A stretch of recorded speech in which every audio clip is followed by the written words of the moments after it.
47 years ago, there was a group of teenagers and 20-somethings in this church basement, and they were talking about what was happening upstairs. Because these kids, these teenagers in the basement, they were experiencing the transformation of Jesus in their life, but when they looked around, they saw that their friends weren't experiencing Jesus in the same way. And they noticed that the church, well, it just wasn't interesting to their friends. And so how could they get their friends to understand who Jesus is if they couldn't even get their friends to come to church? And so these kids, they began to dream. They began to dream about a place where people could hear about Jesus in a new way. A place where you could hear about Jesus in a culturally relevant, in a relatable way, a place where you could ask questions, a place where you could have doubts, a place where you could experience who Jesus is without pressure or shame. These kids, they dreamed about a church for people far from God. But they did more than just dream. With the help of some adults in their lives, they began to build that dream. They didn't have any money, which I think that's the one thing that transcends generational difference across the board. Young people, we just don't have money.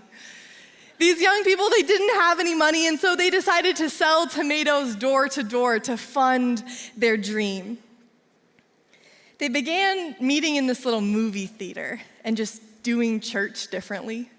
And people thought they were actually doing church wrong. Like church in a movie theater? No one had ever done that before. Having drums during worship? No one had ever done that before. Drama skits during church? No one had ever done that before. People thought these kids were doing church wrong, but they didn't care because they saw their friends understand who Jesus really is. This group of teenagers and young adults, they believe that everyone matters to God.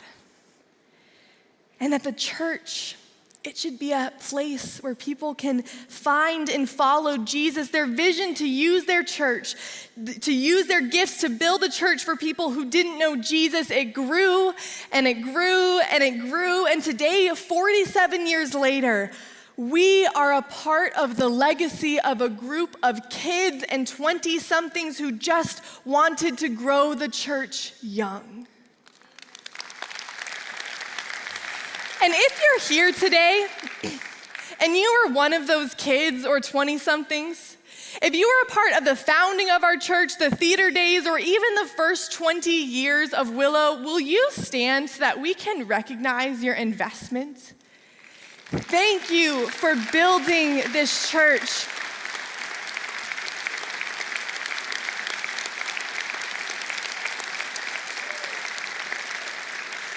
Your faithfulness, your sacrifice, your willingness to follow Jesus is a legacy that we all get to stand on.